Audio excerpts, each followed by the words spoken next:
Station, this is Houston. Are you ready for the event? I am ready. KTRK, this is Houston. Please call station for a voice check. I ask him how he's doing. He keeps saying he's doing. Station, this is KTRK-TV. How do you hear me? I have you loud and clear. Welcome aboard the International Space Station.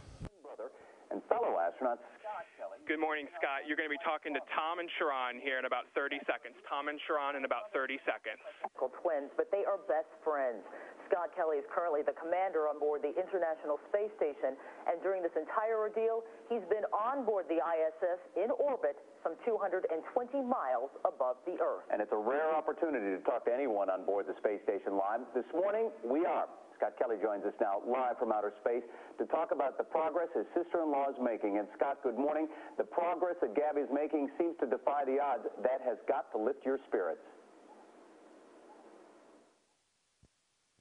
Yeah, it's really good news. Every time I talk to my brother, it seems like she's making really small steps, which I think in this type of injury is really, really critical. And you know, looking, you know, we're all optimistic about her outcome.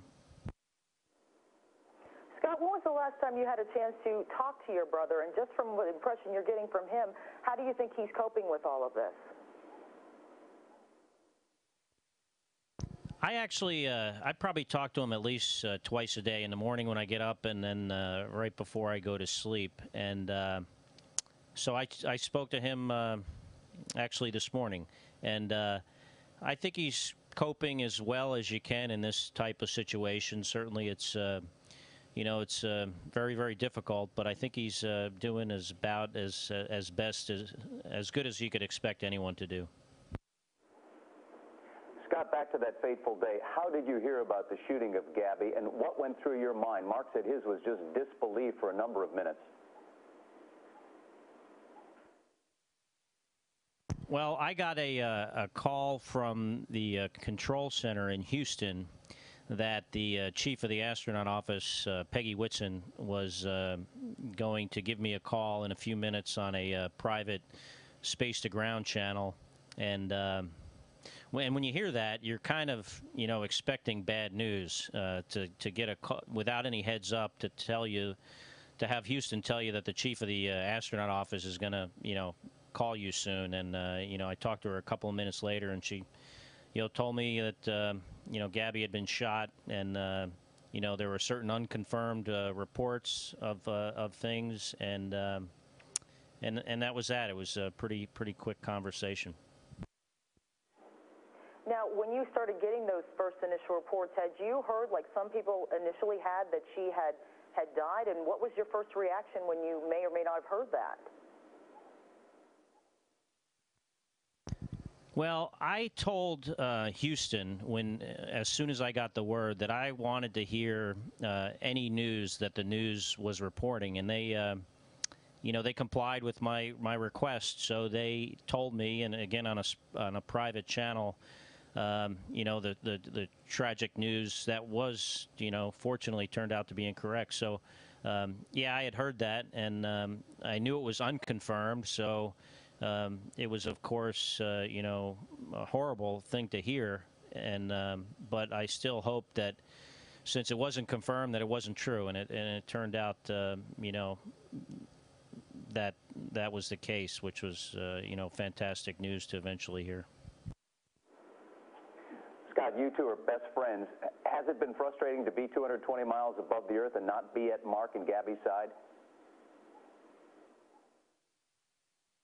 Well, certainly, Tom, I would prefer to be there with Gabby and my brother and other friends and family, but I don't get easily frustrated, and I recognize that you know, the best thing I can do in my situation, which is here on the space station, is to just continue to do my job, do it as best as I know how, and then to support my brother in how I can support him from here, and, you know, other friends and family which is, frequent phone calls. I call him often. I call my kids more often than I was able to talk to them.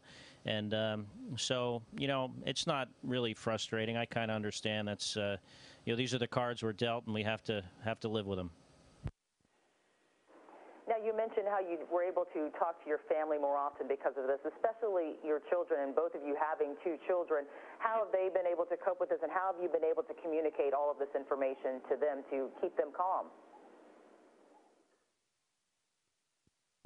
Well, they were certainly very, very upset when they had thought Gabby had died, and they were still upset, of course, just from the fact that she was shot and is going to have a long recovery. And, so I talk to them often, and, kids, fortunately, I think are somewhat, more resilient in a lot of ways than adults. And, they're doing better, and, they certainly care for her and, are upset about it, but I think they'll be okay. NASA, Scott, as you know, has named a backup commander for STS-134, but knowing your brother, knowing Gabby, do you think Mark will be on that mission? I don't know.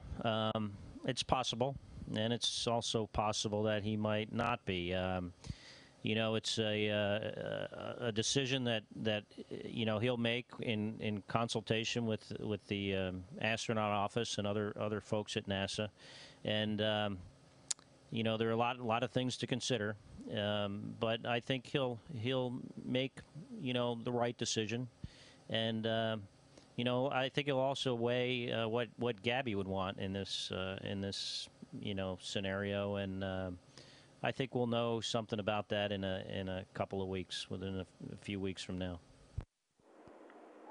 And we can only imagine just how difficult this probably is for you to try to cope being so far away, as you've mentioned, and trying to continue your training and all of that. Can you give us any idea on just how NASA may have helped to prepare you for all of the training that you've been doing, but prepare you for something like this? Well, we have, prior to flight, we have training in how to cope with these kind of situations, and although you hope never to experience one, we have had something like this. We have had people experience death of family members and such in the past. So I think the training helps with that, and there's a lot of avenues for communication, not only with your friends and family, but we have frequent conferences with psychologists and psychiatrists, just as a matter of course, as a matter of being in this isolated environment. So there are avenues for us to talk to people if we need to in this type of circumstance. Scott, one final question, and that is, I found your statement very interesting, that you look out the window of the space station every day and you see that peaceful world, and yet when you get in close, there are these kinds of things that can jar anyone. Your feelings now as you face the recovery of your sister-in-law and help your brother along? It's like I said, it's a horrible tragedy. It's definitely, it's definitely been sad. A little bit of anger, but I think in time people get over that. What I would like to try to focus on, the more of the positive things, and maybe give a little bit of positive advice. And what we do here in space is incredibly challenging, and our country faces a lot of challenges. And the way we deal with challenges in this kind of environment, doing things that are very, very difficult, is through teamwork. And I'd like to see maybe more teamwork, with people not only in our government, but everyone in meeting the challenges our country faces. So, hopefully, if anything good can come out of something like this, it's that we learn to work better together. All right, Scott Kelly live in the space station. Much more in our later newscast. Thanks, Scott.